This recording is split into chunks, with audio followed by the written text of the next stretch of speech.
some of the problems that we have, as people. Kind of a fan of the way, Jordan Peterson does things. He just talks through things in a way that makes sense. He talks a lot about responsibility, picking up responsibility. He understands, what made men, and what made people, what made women, obviously. And he applies it well to today's standards. And while I don't have, the academic background he does, or the degrees or anything like that, I'm talented, I guess you would say, at just thinking things through. Rotating it in my head, making it make more sense in as many different ways as possible. So, if I have anything valuable to say, which I'm not going to presume that I do, I'm just going to talk to my cell phone and hope that someone out there appreciates it. That's all I really have to offer. But I remembered this morning kind of what I want to do, and thought I'd fill you in on that. Eventually, my goal is to have just sit-down conversations with people. I've always wanted to fill up a cooler with pretty much every conceivable enjoyable beverage there is. Some Coca-Cola, some Pepsi, some Mountain Dew, some Dr. Pepper, some beers, some water, just whatever you could want, stuff that everybody likes, and just go sit down in a public place and just start talking to people. And I mean, it doesn't have to be about these massively, critically important issues. We don't have to debate abortion or discuss theism or Christianity or politics or any of that. I'd really just like to be able to sit down in public and get someone a drink, pull out a fold-out chair and just sit and talk to people for a few hours. I imagine in today's day and age you probably have to have a permit to do that. But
talked about how I forget which royal wedding it was, but we were celebrating and paying attention to on TV the royal wedding.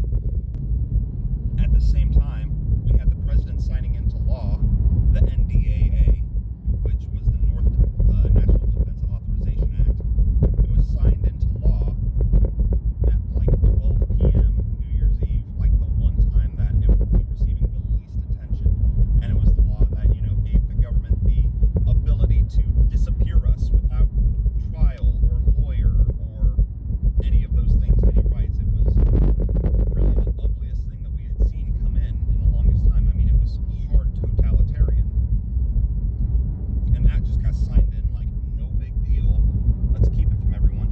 And it totally went, unnoticed. And meanwhile, we had a royal wedding to pay attention to, so that was our distraction at the time. And basically all I was trying to say at the time was that we've got these distractions being given to us deliberately to keep our focus off of things that actually matter. Back then, in 2012, I considered myself a conservative individual. Time has tested, shown me things differently. These days, I don't really like to put myself on the political spectrum. I'll give it to you. Here's the thing. Period. No questions asked. Taxation is theft. Plain and simple. I signed no damn social contract. I agreed to none of this. My whole life growing up, I was a rebel at whatever would put its face in front of me. But my principles said that no, you don't get to have something just because you've declared it. I believe that, police forces would be a lot better if they were a private security firm with contracts renegotiated and updated quarterly or annually based off of performance reports. Officers who utilized that thin blue line and who protected their buddies after rape cases, shooting unarmed people, pulling women into the back of narcotics vans and then following them to the hospital to discourage them from taking a rape kit. All these things, well, when it's a corporation and it's going to threaten their contract, those men get fired. And when they get fired, they get prosecuted and they're equal to us. Because at the end of the day, my personal opinion is cops are people in costumes exercising power that they don't have. And so, I'm not anti-cop. I'm not anti-people. That's important. I'm not anti-people. Any people. I just personally believe that taxation is theft and that police forces need to be run on a local level. And they need to be up for review and subject to everything else that every other corporation is subject to. Because as of now, they are totally unaccountable and that needs to be corrected. That's the only political stance I can really give you, right? Now, obviously I come from a conservative background, so you know me, I love Christ. I love God. The things He says I believe are truth. What the Bible says is my foundation for truth. Does that mean that I believe that every single person came from Adam and Eve, and that in the beginning the human race was based off of incest? Well, yeah, because that's how math works. I don't care. You can throw up. The atheists have this way of taking things that are in the Bible and using what they consider the moral ugliness of it and saying, well, you believe this and that's what God says. And it's like, yeah,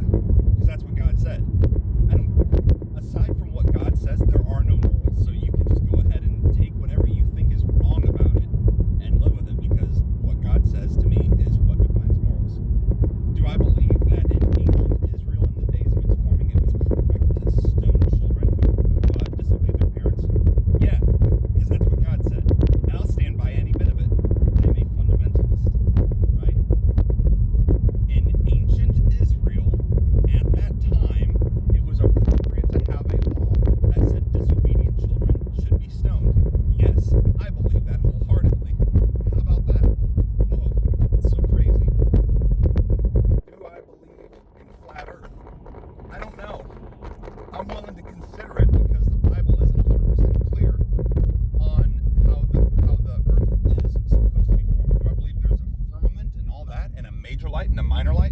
Well, yeah, I believe we know what those are now. But I believe what the Bible says. And that makes a rock-steady foundation, because in 2,000 years, nobody has been able to disprove what the Bible claims. Nobody. So, that's my conservative point of view. Honestly, now going back to what I said earlier, does this mean that I am down with stoning children? You know it, brother. Those kids, dude, let me tell you, throw rocks at them. That's totally what I'm into. But no. Obviously not. Obviously not. That's an idiotic point of view for anyone in today's day and age. But my personal opinion of what the best government model is not anarchism in the rabid sense that people see it as. Not in the sense that, it's pure just the gun is the law. The blade is the law. You've got a gun and a bunch of buddies, you're the law. That's basically what most people perceive to be pure anarchism. I do consider myself an anarchist. I consider myself a anarcho-christian, to be specific. Formerly an anarcho-capitalist, which, most of their stuff still works, so. But my personal view of what the perfect government is what was it? I think it's pre-King's Israel. Back in the time when they used to do all sorts of crazy stuff that modern day folks don't like. The original Israel was the best government back when God was warning people and saying, you really don't want a king, just do what I say. It's enough, I promise you. And I believe that. If everybody had themselves a moral compass and had a rock-steady foundation, such as God, such as the Word of God, on which to live, there is, under those circumstances, government is a complete and absolute unnecessity. So that's my preference. Something that mirrored that would be my ideal, government situation. Understand, I am completely aware, and I am completely aware, and I understand how unrealistic that is. So today, I say, look, I'm not going to try to control or have my voice heard in political discourse. I'm not. Because if there's one thing I've learned over the years, it's that nobody's really listening. What they're doing is they're convincing you to shout at other people and to treat other people like shit so that their policies continue to make sense. That's the truth. All your activism is really not doing much. Now, while I will admit, gun laws have been relaxed. In some places, they've been tightened. In others, there's been abortion bans in some places, and abortion, post-birth abortion allowed in other places, right? So people have had their voices heard to some extent, but it's only the most extreme points of view. There is no room left for the voice of the moderate person, and so for that reason, I really don't see the point in trying to get your voice heard, because even if you can get your voice heard, the radical side on both sides is going to shriek over you, okay? So, my personal beliefs, plain and simple, there is nothing that the state can put upon us, no regulation, no requirement, no anything that I'm good with, okay? While I say that I have incorporated and agreed with some other ideas, that does not mean that has been messed with. So, anarchism is the basis, right? I do not agree with any requirement of a group of individuals calling themselves a government placing upon the people. I don't agree with any of it, okay? That having been said, understanding how unrealistic it is, I suppose that if somebody could successfully, with adequate funding, set up a healthcare system like they talk about in the UK. I've actually had a few conversations with folks in the UK who are actually quite happy with their healthcare system. I know for most people that it doesn't work. I know that the Canadian healthcare system has waiting lines and it's extremely difficult to get healthcare. I understand all that, right? But in an effort to be better with people and to listen to people and to be good to people, I have decided that if hypothetically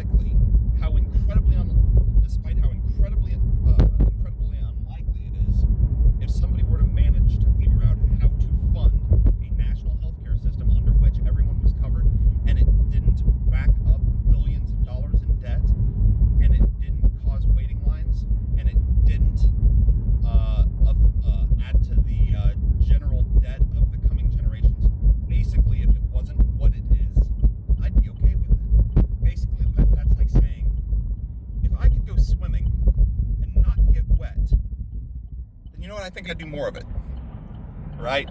I understand that you can't do away with those things, but that's the amount of rope I'm willing to hand out, is to say that if you could overcome these things that cause people the most harm, that cause people to worry the most, the legitimate concerns of people who have done their research, then yeah, I'd consider what you have to say. Sure. If you could do away with those things, then yeah, absolutely, I'm down with that. Problem is I don't think anyone can, but that's aside from the point, you know. Abortion, I hate it, right? Obviously, it's sick. I mean, I am pro-abstinence, 100%. I'm pro-abstinence. Does that make me a hypocrite? Yes, it does. Once upon a time, I was actually something of a, pain in the ass kid. But abortion, 100%, I'm not okay with. Never will be. But my problem is I don't want the government to tell us either A, we can do something, or B, we can't do something. So that causes me a bit of a problem. I'm also very pro-gun. I mean, but in that same sense, I am aware that man was given free will so that he could exercise the choice to be obedient to God. However, right? So you've got two opposing sides, and I feel like every well-articulated point of view is made up of multiple sides. You've got to have some dissonance in your own thought to create a whole picture. It's like an image that's only white or an image that's only black. You've got to have two shades to create an image, right? So the views can be viewed by people who are trying to be super simplistic and reductive as being hypocritical. So it's like this. Yes, I am a gun owner. I enjoy my guns and the sport that I associate with them. But do I ever think that I would actually defend myself with one? That's a really hard question for me. I'm not sure I would. And here's the reason why. It's like I said earlier, you have free will so that you can choose to be obedient to God. In the same sense, you have the right to defend yourself, as any animal does, as any creature does. Anyone who says you don't, well, they're anti the laws of nature itself. But I believe you have the right to defend yourself so that you can choose to follow Christ and not be violent. He said, sell your cloak and buy a sword. Okay? What happens when you have a sword? You stand up taller. You look people in the eye. There's the camera. You look people in the eye. You behave as though you have the means to stand behind what you say. Okay? But when you do that, you become authoritative in your own right. Your words have strength. Your behavior has strength. But then you also have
things are, and I want you to bash yourself up against the wall of the way these things are and find pain, find failure so that you can correct yourself.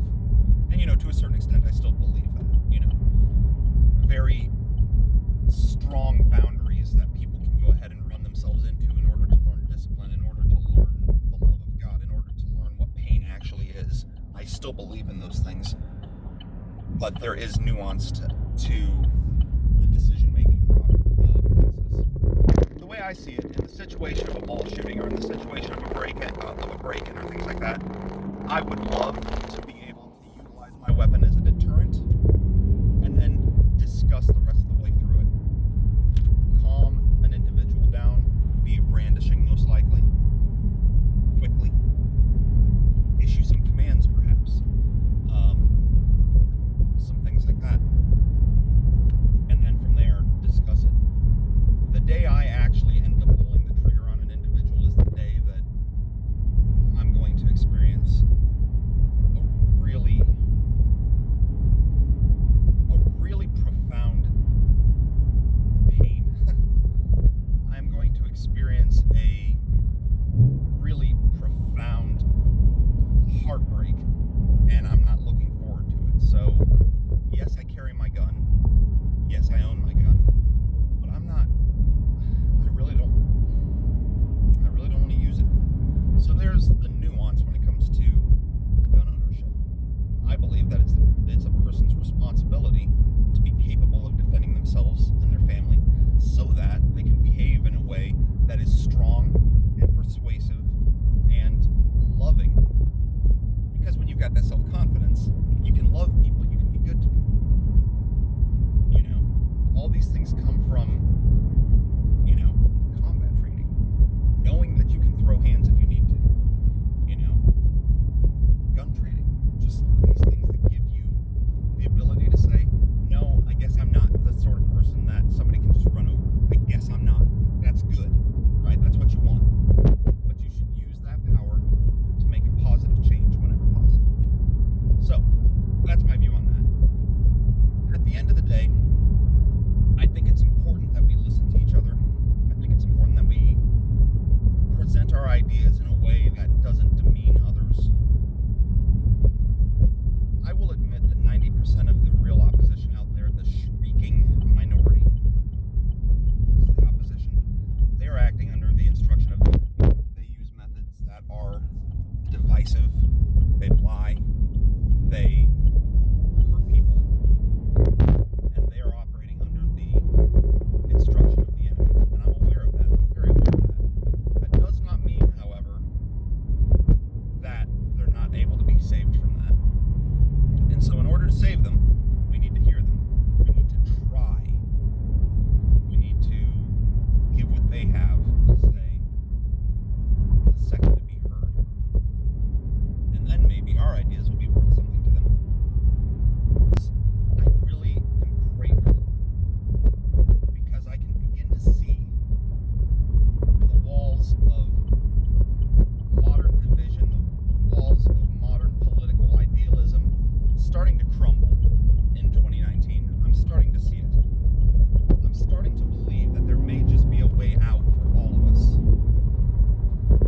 I'm starting to see that it might just happen in our lifetime and we might be able to go back to being normal before shit hit the fan, before Teotihuacan, which, by the way, I never knew what the hell that is. If someone wants to tell me what the hell Teotihuacan is, I'd be happy to hear about it, but I've heard the phrase used multiple times.